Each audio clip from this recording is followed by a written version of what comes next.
Hi friends, VA final ಎಕ್ಸಾಮ್ನ ಯಾರ್ಯಾರು ಬರೀಬೇಕು ಅನ್ನೋವಂಥ ನಿಮ್ಮ ಡೌಟ್ಸ್ಗೆ ಈ ವಿಡಿಯೋದಲ್ಲಿ ಆನ್ಸರ್ ಸಿಗುತ್ತೆ. ಇಲ್ಲಿ KEA ಕಡೆಯಿಂದನೇ ಬಿಡುಗಡೆಯಾಗಿರ್ತಕ್ಕಂಥ ಪರಿಷ್ಕೃತ ವೇಳಾಪಟ್ಟಿಯಲ್ಲಿ ನಿಮಗೆ ಕ್ಲಿಯರ್ ಆಗಿ ಮೆನ್ಷನ್ ಮಾಡಿದ್ದಾರೆ ನೋಡಿ. ಅಂದರೆ ಇವಾಗ ಆಲ್ರೆಡಿ 29/9/2024 ಭಾನುವಾರದಂದು ಕಡ್ಡಾಯ ಕನ್ನಡ ಎಕ್ಸಾಮ್ ಮುಗ್ದಿರುತ್ತೆ. ಈ ಪರೀಕ್ಷೆಗೆ ಹಾಜರಾಗಿ ಅರ್ಹತೆ ಗಳಿಸಿದಲ್ಲಿ ಮಾತ್ರ ಮುಖ್ಯ ಪರೀಕ್ಷೆ ಬರೆಯಲು ಅವಕಾಶ ನೀಡಲಾಗುವುದು. ಅಂದರೆ ನೀವೀಗ ಇಲ್ಲಿ ಕಡ್ಡಾಯ ಕನ್ನಡ ಎಕ್ಸಾಮ್ ಯಾರೆಲ್ಲ ಬರೆದಿದ್ದೀರೋ ನಿಮ್ಮದು ಮಿನಿಮಮ್ 50 ಮಾರ್ಕ್ಸ್ ಯಾರ್ದೆಲ್ಲ ಬಂದಿರುತ್ತೆ ನೀವು VA ಫೈನಲ್ ಎಕ್ಸಾಮ್ನ ಬರಿಬೋದು. 50ಗಿಂತ ಹಾಫ್ ಮಾರ್ಕ್ಸ್ ಕಡಿಮೆ ಇದ್ರೂ ಅಂದರೆ 49.5 ಇದ್ರೂ ನೀವು ಫೈನಲ್ ಎಕ್ಸಾಮ್ನ ಬರೆಯೋಕ್ಕೆ ಅವಕಾಶ ಇರಲ್ಲ.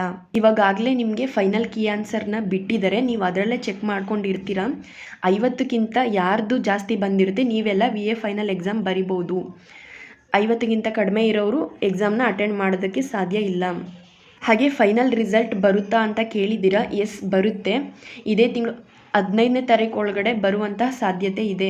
ಆನ್ಲೈನ್ ರಿಸಲ್ಟ್ ಬರುತ್ತೆ, ಫೈನಲ್ ರಿಸಲ್ಟ್ ಬಂದೇ ಬರುತ್ತೆ. ಹಾಗೆ ನಾವು VA ಫೈನಲ್ ಎಕ್ಸಾಮ್ನ ಬರೆಯೋಕ್ಕೆ ಹಾಲ್ ಟಿಕೆಟ್ ಯಾವಾಗ ಬಿಡ್ತಾರೆ ಅಂತ ಕೇಳಿದ್ದೀರಾ. ಹಾಲ್ ಟಿಕೆಟ್ನ VA ಎಕ್ಸಾಮ್ಗೆ ಇನ್ನು 7 ದಿನ ಬಾಕಿ ಇದೆ ಅನ್ನುವಾಗ ಬಿಡ್ತಾರೆ. ಅಂದರೆ 21 ಅಕ್ಟೋಬರ್ ಅಥವಾ 22 ಅಕ್ಟೋಬರ್ ಇಂದ ಹಾಲ್ ಟಿಕೆಟ್ನ ಬಿಡುಗಡೆ ಮಾಡ್ತಾರೆ ಅಂತ ಹೇಳ್ಬೋದು. ಈಗ ಬಿಡುವಂತಹ ಹಾಲ್ ಟಿಕೆಟ್ನಲ್ಲಿ ನಿಮ್ಮ ಎಕ್ಸಾಮ್ನ ಪ್ಲೇಸ್ ಬದಲಾವಣೆ ಆಗುವಂಥ ಚಾನ್ಸಸ್ ಇರುತ್ತೆ. ಯಾಕಂದರೆ ಇವಾಗ ಆಲ್ರೆಡಿ VA ಕಡ್ಡಾಯ ಕನ್ನಡ ಎಕ್ಸಾಮ್ ಬರೆಯುವಾಗ ತುಂಬ ಜನ ಇದ್ದರು, ಇವಾಗ ಫೇಲ್ ಆಗಿ ಸ್ವಲ್ಪ ಜನ ಕಡಿಮೆ ಆಗಿರ್ತಾರೆ. ಸೊ ಹಾಗಾಗಿ ನಿಮ್ಮ ಎಕ್ಸಾಮ್ನ ಪ್ಲೇಸ್ ಬದಲಾವಣೆ ಆಗುವಂಥ ಚಾನ್ಸಸ್ ಇರುತ್ತೆ. ಇದಕ್ಕೆ ನಿಮಗೆ ಹೊಸದಾಗಿ ಹಾಲ್ ಟಿಕೆಟ್ನ ಬಿಡ್ತಾರೆ. ಹೊಸದಾಗಿ ಹಾಲ್ ಟಿಕೆಟ್ ಬರುತ್ತೆ, ಹಳೆ ಹಾಲ್ ಟಿಕೆಟ್ ಯೂಸ್ ಮಾಡೋ ಹಾಗಿಲ್ಲ. ಸೊ ಇವಾಗ ಯಾರ್ಯಾರು VA ಫೈನಲ್ ಎಕ್ಸಾಮ್ನ ಬರೀಬೇಕು ಅನ್ನೋದಕ್ಕೆ ಆನ್ಸರ್ ಸಿಕ್ತು ಅಂತ ಅಂದ್ಕೊಂಡಿದ್ದೀನಿ.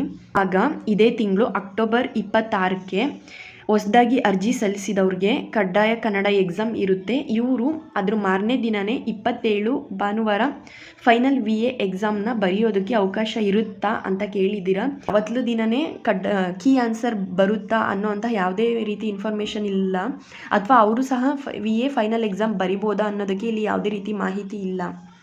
ಇದಕ್ಕೆ ಇಲ್ಲಿ KEA ಕಡೆಯಿಂದ ಯಾವುದೇ ರೀತಿ ಇನ್ಫಾರ್ಮೇಷನ್ನ ಅವರು ಅಪ್ಲೋಡ್ ಮಾಡಿಲ್ಲ.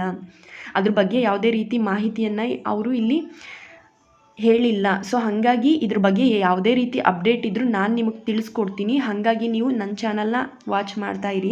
ಹಾಗೆ ಸ್ವಲ್ಪ ಜನ 29 ಸೆಪ್ಟೆಂಬರ್ಗೆ ನಾನು ಕಡ್ಡಾಯ ಕನ್ನಡ ಎಕ್ಸಾಮ್ ಬರಿಬೇಕಿತ್ತು, ಬರೆಯೋಕ್ಕಾಗಿಲ್ಲ. ಸೊ ಹಾಗಾಗಿ ನಾನು ಅಕ್ಟೋಬರ್ 26ರಂದು ನಡೆಯುವಂತಹ ಕಡ್ಡಾಯ ಕನ್ನಡ ಎಕ್ಸಾಮ್ನ ನಾನು ಅಟೆಂಡ್ ಮಾಡ್ಬೋದಾ ಅಂತ ಕೇಳಿದ್ದೀರಾ. ಇಲ್ಲ, ಅಟೆಂಡ್ ಮಾಡೋಕ್ಕಾಗೋದಿಲ್ಲ.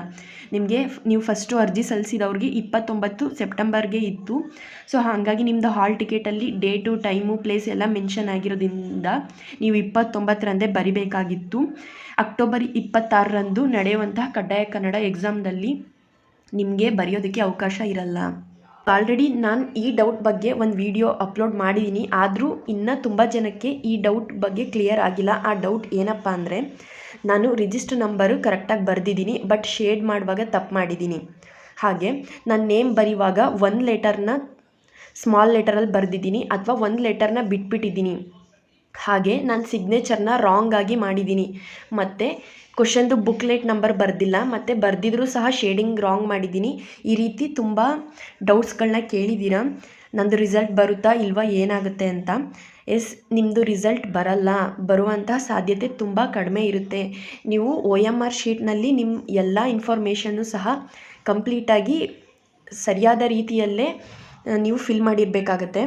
ನಿಮ್ಮದು ರಿಜಿಸ್ಟರ್ ನಂಬರ್ ಆಗಿರಲಿ, ಶೇಡಿಂಗ್ ಆಗಿರಲಿ, ನೇಮ್ ಆಗಲಿ. ಸೊ ಹಾಗಾಗಿ ನೀವು OMR ಶೀಟ್ ಫಿಲ್ ಮಾಡುವಾಗ ತುಂಬ ಜಾಗ್ರತೆಯಿಂದ ಫಿಲ್ ಮಾಡಬೇಕಾಗುತ್ತೆ.